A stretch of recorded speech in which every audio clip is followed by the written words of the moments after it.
Hello friends, welcome to my channel school lessons.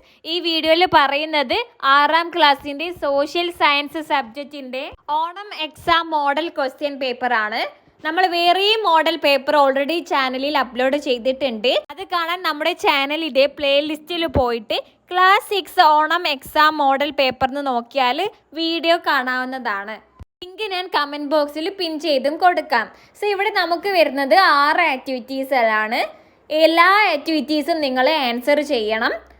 Or questions വന്നാൽ ഏതെങ്കിലും ഒന്നിന് മാത്രം ഉത്തരം എഴുതിയാൽ മതി. നമുക്ക് എല്ലാ ക്വസ്റ്റ്യൻസിനും നമുക്ക് ഡിസ്കസ് ആക്കാം.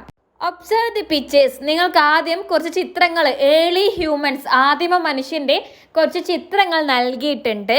ഇവിടെ നൽകിയിട്ടുണ്ട് യൂസ്ഡ് റഫ് സ്റ്റോൺസ്. നല്ല റഫായിട്ടുള്ള കട്ടിയുള്ള ഉരയുള്ള സ്റ്റോൺസ്, കല്ലുകളാണ് ഉപയോഗിച്ചത്. ക്വസ്റ്റ്യൻ ഇതാണ്: complete the given diagram related to stone age. Stone ഏജുമായി ബന്ധപ്പെട്ടിട്ട് താഴെ നൽകിയിട്ടുള്ള ഈ ഒരു ഡയഗ്രാം പൂർത്തിയാക്കാനാണ്. Paleolithic age used rough stones എന്ന് അവിടെ നൽകിയിട്ടുണ്ട്. നിങ്ങൾ അവിടെ നിയോളിത്തിക് ഏജിൻ്റെ ഒരു പോയിന്റ് എഴുതി കൊടുക്കണം, ഒരു ഫീച്ചർ. മിസോളിത്തിക് ഏജിൻ്റെ ഒരു പോയിന്റും നിങ്ങൾ അവിടെ എഴുതി കൊടുക്കണം. നിങ്ങളുടെ ടെക്സ്റ്റ് ബുക്കിൽ കൃത്യമായിട്ട് പേജ് നമ്പർ 11 ഈ 3 ഏജിനെ കുറിച്ചിട്ടും പറയുന്നുണ്ട്. സോ നിങ്ങളോടുള്ള ചോദ്യം: മിസോളിത്തിക് ഏജിൻ്റെ ഒരു പോയിന്റ് എഴുതിയാൽ മതി, നിയോളിത്തിക് ഏജിൻ്റെ ഒരു പോയിന്റും എഴുതിയാൽ മതി. നിങ്ങൾക്ക് ഇഷ്ടമുള്ള ഒരു പോയിന്റ് എഴുതി കൊടുക്കുക. മിസോളിത്തിക് ഏജിൻ്റെ ഫീച്ചേഴ്സ് ആണ്: used smaller fine stone tools. ചെറിയ മിനുസമുള്ള കല്ലുകളാണ് ആയുധങ്ങളായിട്ട് ഉപയോഗിച്ചത്. Used edible grasses and fish as food. കഴിക്കാൻ പറ്റിയിട്ടുള്ള പുല്ലും മീനുമാണ് ഫുഡായിട്ട് ഉപയോഗിച്ചത്. Animal skin, bark of trees, leaves used for clothing.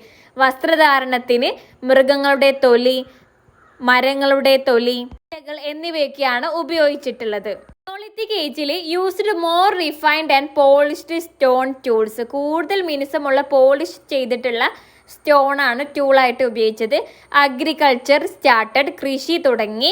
Invented wheel and started making pottery. Wheel, ചക്രങ്ങൾ നിർമ്മിച്ചു. പിന്നെ പോട്രി, മൺപാത്രങ്ങളും നിർമ്മിച്ചു. സോ ഈ 3 ഏജിനെ കുറിച്ചും അതിൻ്റെ ഫീച്ചേഴ്സ് നിങ്ങൾ പഠിച്ചു വെക്കുക. ഇവിടെ ക്വസ്റ്റ്യനിൽ ഓരോ ഫീച്ചേഴ്സ് എഴുതാനാണ് പറഞ്ഞിട്ടുള്ളത്.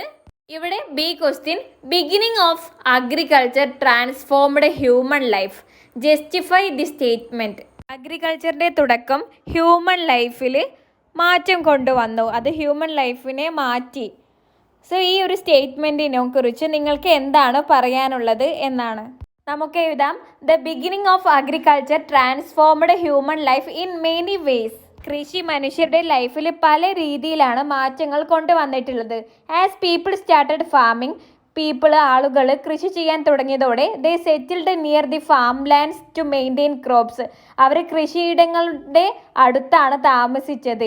എന്തിനൊക്കെയാണ്? ഈ ക്രോപ്സ്, വിളകൾ മെയിൻറ്റെയിൻ ചെയ്യാൻ വേണ്ടിയിട്ട്, പരിപാലിക്കാൻ. പ്രൊട്ടക്റ്റ് ഫീൽഡ്സ്, പാടങ്ങളൊക്കെ സംരക്ഷിക്കാൻ. ഫ്രം വൈൽഡ് എനിമൽസ്, കാട്ടുമൃഗങ്ങളിൽ നിന്ന്. And care for domesticated animals, അവരുടെ വളർത്തു മൃഗങ്ങളെയും സംരക്ഷിക്കാനായിട്ട്. Dwelling began to be build. ആളുകൾ വീടുകൾ പണിയാൻ തുടങ്ങി. People interacted more with each other. ആളുകൾ പരസ്പരം ഇങ്ങനെ ഇൻറ്ററാക്ട് ചെയ്യാനായിട്ട് തുടങ്ങി, പരസ്പരം ബന്ധപ്പെടാൻ തുടങ്ങി. Leading to the beginning of organised social life. നല്ലൊരു ലൈഫ് തുടക്കം കുറിക്കാനായിട്ട് അവരെ പ്രേരിപ്പിക്കുകയും ചെയ്തു. ഗ്രാജ്വലി, പതിയെ, settlements developed into villages and urban centres. അങ്ങനെ ഗ്രാമങ്ങൾ വികസിപ്പിച്ചെടുക്കുകയും അർബൻ സെൻറ്റേഴ്സ് ഉണ്ടാവുകയും ചെയ്തു. അർബൻ സെൻറ്റേഴ്സ് എന്ന് പറഞ്ഞാൽ നഗര കേന്ദ്രങ്ങളാണ്. സോ കൃഷി തുടങ്ങിയതോടെ അവർ കൃഷിയിടങ്ങളുടെ അടുത്ത് താമസിക്കാൻ തുടങ്ങി. അവർ കൃഷിയിടങ്ങളൊക്കെ പരിപാലിക്കാൻ തുടങ്ങി, വീട് നിർമ്മിച്ചു. അങ്ങനെ കുടുംബങ്ങളായിട്ട് മനുഷ്യർ ഇടപഴകി അവിടെ താമസിച്ചു. അങ്ങനെ ഗ്രാമങ്ങളും നഗര കേന്ദ്രങ്ങളും ഉണ്ടായി. ഇത് നിങ്ങളുടെ ടെക്സ്റ്റ് ബുക്കിൽ പേജ് നമ്പർ 12 ഈ ഒരു ഭാഗത്ത് പറയുന്നുണ്ട്. അവരുടെ ലൈഫിൽ വന്ന മാറ്റങ്ങളാണ് ഇവിടെ കൊടുത്തിട്ടുള്ള ഈ ഒരു 3 പോയിന്റ്സ്. ആ 3 പോയിന്റ്സ് നമ്മൾ ഓൾറെഡി ഇവിടെ പറഞ്ഞു കഴിഞ്ഞിട്ടുണ്ട്. Dwelling begin to be build. വീട് നിർമ്മിക്കാനായിട്ട് തുടങ്ങി. People begin to interact more with each other. പരസ്പരം ആളുകൾ ഇടപഴകാനായിട്ട് തുടങ്ങി. അവർക്ക് ഓർഗനൈസ്ഡ് ആയിട്ടുള്ള ഒരു സാമൂഹിക ജീവിതമുണ്ടായി. Settlements gradually developed into villages and urban centres. അങ്ങനെ പതിയെ ഗ്രാമങ്ങളും നഗര കേന്ദ്രങ്ങളും രൂപപ്പെട്ടു. ഇനി രണ്ടാമത്തെ ക്വസ്റ്റ്യൻ ആണ് the characteristics of human species in Homo group are listed. Homo ഗ്രൂപ്പിലുള്ള ക്യാരക്ടറിസ്റ്റിക്സ് താഴെ നൽകിയിട്ടുണ്ട് ഹ്യൂമൻ സ്പീഷ്യസിൻ്റെ. Write the names of human species from the given hints. ഈ സൂചകങ്ങൾ വെച്ചിട്ട് ഹ്യൂമൻ സ്പീസസ് ഏതാണെന്ന് തിരിച്ചറിഞ്ഞ് എഴുതാനാണ് പറഞ്ഞിട്ടുള്ളത്. ആദ്യത്തേത് the wise or thinking man ആണ്, ചിന്തിക്കുന്ന മനുഷ്യന്. രണ്ടാമത് ടൂൾ മേക്കേഴ്സ് ആണ്. മൂന്നാമത് നൽകിയിട്ടുള്ളത് ദ അപ്രൈറ്റ് ഹ്യൂമൻസ് എന്നാണ്. ഇവിടെ നൽകിയിട്ടുണ്ട്, നോക്കിക്കേ, ടെക്സ്റ്റ് ബുക്കിൽ page number 11 12 the wise or thinking man ഏതാണ്? ഹോമോ സാപ്പിയൻസ് ആണ്. The upright humans Homo erectus ആണ്. ടൂൾ മേക്കേഴ്സ് ഹോമോ ഹെബിലിസ് ആണ്. ഇതാണല്ലോ നിങ്ങളോട് ചോദിച്ചിട്ടുള്ളത്. സോ ഇത് നോക്കിയിട്ട് ഇവിടേക്ക് ഫിൽ ചെയ്ത് കൊടുക്കുക. Write the correct statement related to human evolution. Human എവല്യൂഷനുമായി ബന്ധപ്പെട്ടിട്ടുള്ള ശരിയായ പ്രസ്താവന എടുത്ത് എഴുതാനാണ്. സ്റ്റേറ്റ്മെന്റ് വായിക്കുന്നതിന് മുൻപേയായിട്ട് നമുക്ക് ഇവിടെ ടെക്സ്റ്റ് ബുക്കിൽ പറഞ്ഞിട്ടുള്ള കാര്യങ്ങളൊന്ന് വായിച്ചു നോക്കാം. Early humans evolved millions of years ago. മുൻപുള്ള മനുഷ്യർ ഒരുപാട് വർഷങ്ങൾക്ക് മുൻപേ രൂപപ്പെട്ടിട്ടുണ്ട്.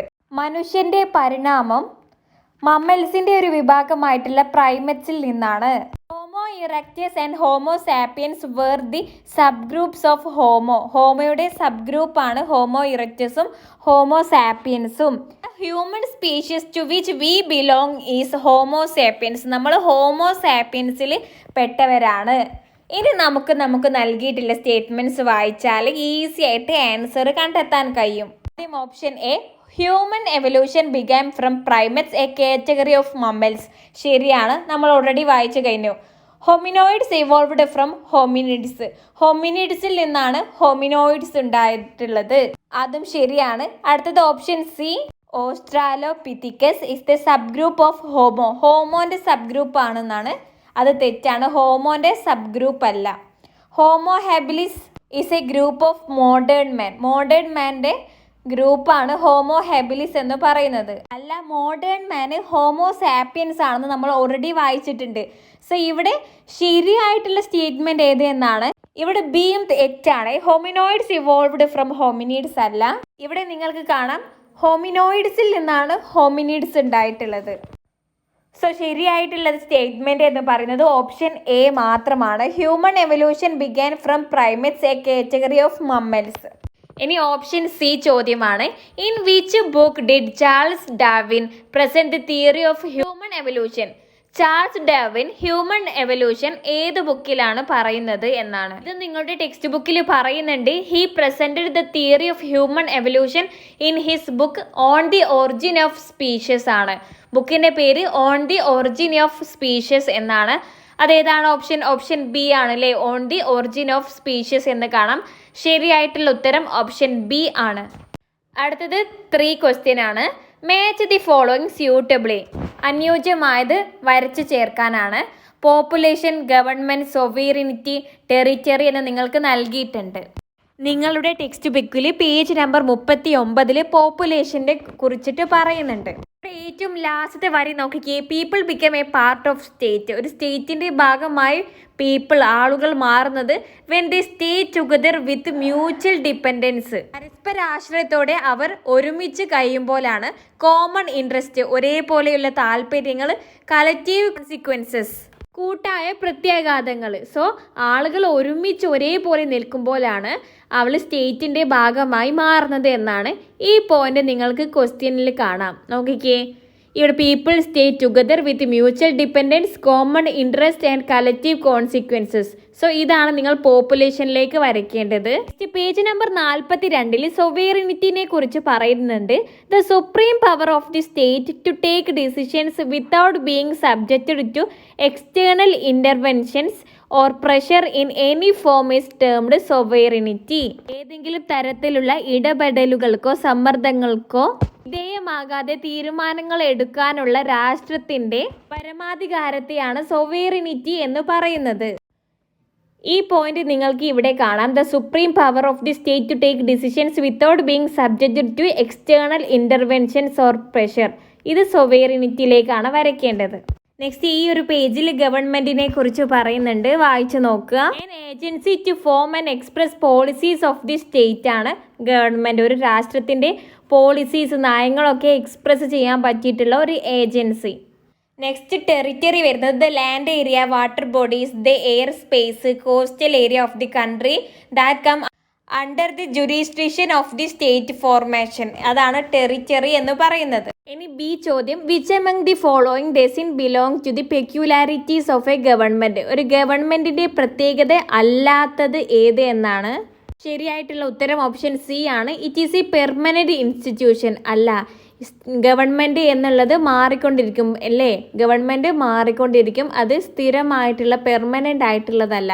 സോ ഇവിടെ ഇതിൻ്റെ പ്രത്യേകത അല്ലാത്തത്, ഗവൺമെന്റിന്റെ പ്രത്യേകത അല്ലാത്തത് ഓപ്ഷൻ സി ആണ്. ഇനി നാലാമത്തെ question, fill in the blanks with suitable headlines. അനുയോജ്യമായ ഹെഡ്ലൈൻസ് വെച്ചിട്ട് ഈ താഴെ തന്നിട്ടുള്ളത് പൂരിപ്പിക്കാനാണ്. ആദ്യത്തേത്, the Kerala revenue recovery bill has been passed by the assembly. Kerala revenue recovery bill assembly പാസ്സാക്കി. അത് വരുന്നത് ലെജിസ്ലേച്ചർ ആണ്. അടുത്ത പോയിന്റ് വരുന്നത് എക്സിക്യൂട്ടീവ് ആണ്. നെക്സ്റ്റ് പോയിന്റ് വരുന്നത് ജുഡീഷ്യർ ആണ്. ബി ക്വസ്റ്റ്യൻ നോക്കിക്കേ, write a note on any one organ of the government. ഗവൺമെന്റിന്റെ ഏതെങ്കിലും ഒരു ഓർഗാനെ കുറിച്ച് നോട്ട് എഴുതാനാണ്.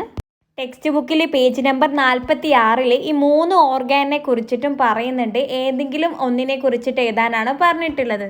സോ ഇത്രയുമാണ് ഈ ഒരു വീഡിയോയിൽ പറയുന്നത്. ഇനി നമുക്ക് 5ാമത്തെ ക്വസ്റ്റ്യനും 6ാമത്തെ ക്വസ്റ്റ്യനും ഡിസ്കസ് ആക്കാനുണ്ട്. അത് നെക്സ്റ്റ് പാർട്ട് 2 ആയിട്ട് അപ്ലോഡ് ചെയ്യുന്നതാണ്. സോ നിങ്ങൾക്ക് ഈ ഒരു വീഡിയോ ഇഷ്ടമായാൽ ലൈക്ക് ചെയ്യാൻ മറക്കരുത്. തീർച്ചയായിട്ടും നിങ്ങൾ അഭിപ്രായം കമൻ്റായിട്ട് അറിയിക്കുക. പാർട്ട് 2 വേണമെങ്കിൽ പാർട്ട് 2 എന്ന് കമൻ്റായിട്ട് ചെയ്യുക. So that's all. Thank you friends.